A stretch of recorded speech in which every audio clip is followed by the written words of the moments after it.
Hey guys, we are still here at the LCS week 9, day 2. LCS is over for you guys. You guys are pretty much locked in 6th place. And I think 6 weeks ago you said in an interview, you just hope for the best and aim for 6th place. And here you are, right? So are you happy with that? Yes, kind of, because that was our original goal, to get into playoffs, and here we still have chances to make it even to the finals, so I'm happy with that. So talk to me about your Splice game today, actually.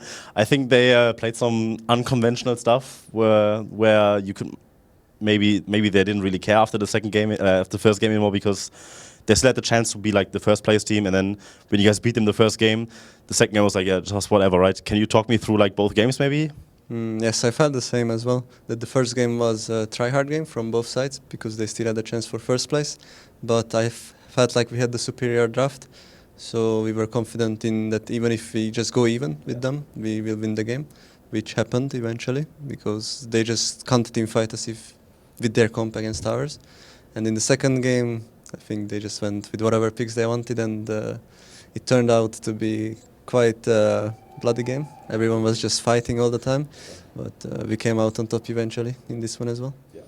So I think we should look back at the whole split as a whole, because you guys, I think people thought that with the players you got, you guys are not that good. And then, I don't know, like this season was like pretty crazy for you guys. Now you had like pretty bad start, and then you started finally to like get everything rolling, and then now you are 6th place. Can you just reflect on the whole team, like week by week or something? Like how did the team come together? Was it just like hard practice?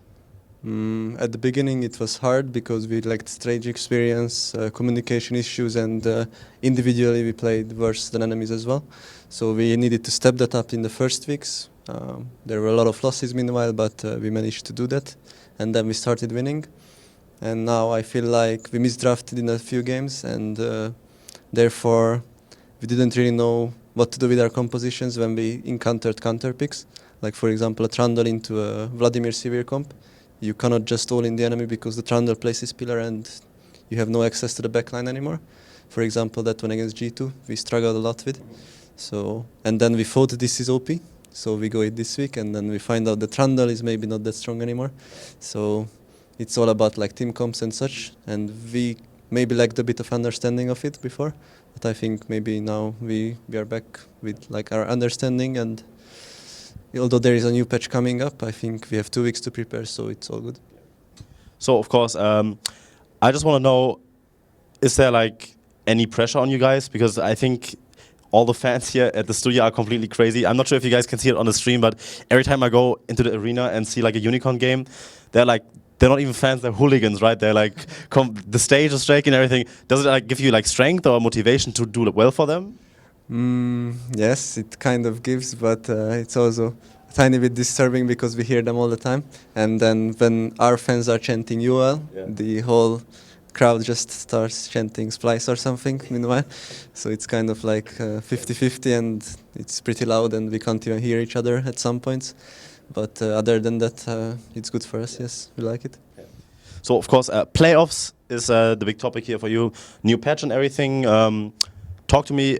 Do you think that you can still like manage to make a deep run into playoffs? And I think you have enough points even to go to the gauntlet, right? So what do you make of like the next weeks? Like how do you prepare for the weeks? Do you think the same preparation, or is it more effort right now? Do you put in more work finally because you are finally there where you wanted to be?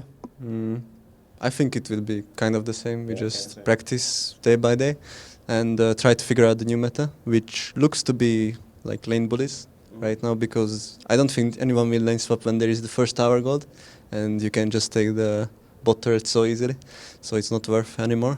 And I think it will just shift to lane bullies, top lane, mid lane, aggressive junglers, and that will be the new meta, trying to take the first turret because it gives like 700 gold or something if you take it down, and that just snowballs an entire game, I think.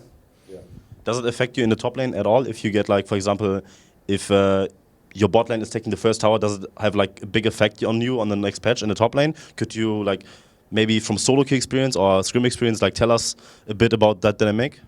I think this will change a bit top lane in a way that you might want to go like global pressure champions like Shen and GP, so you can aid the bot lane to take the turret as fast as possible, because that one is the easiest to take. And other than that, if the bot lane takes turret, they will rotate top as always. So, and at that point, I believe the fortification will be gone as well from the turret. So, swaps will still be possible in like middle of the game or something, but not like early. So you think that global champions or global ultimates are gonna have a lot of effect on the current meta, right? So do you think it's also mainly the reason that TP got nerfed? Like the reaction time is, it's a lot harder right now to counter TP. So if you are the one that does the proactive play, it's like a lot easier, right? So is that why we see a lot more Shen too right now and maybe even Shen bans? Not necessarily, because Shen is just super strong pick right now, which has no counters. But of course the TP nerf helps him a bit because he doesn't need his TP. He usually wants to enter fights with ultimate. Other than that, the TP nerf is not that big deal, I believe, because you just steal TP down bot lane and help your bot lane take turret or whatever. It's still possible even though it's 1 second late. All right, I think that's it. Okay, last question is very short answer. Don't think about it. Will Unicorns go to Worlds? Yes. All right, cool. Best of luck for playoffs, of course. And if you don't manage to like get first, you still have the gauntlet, right? So best of luck there. And if you guys want to check out more stuff, theScore eSports.com has you covered. Download the app. Make sure to watch all the interviews and see you guys next time.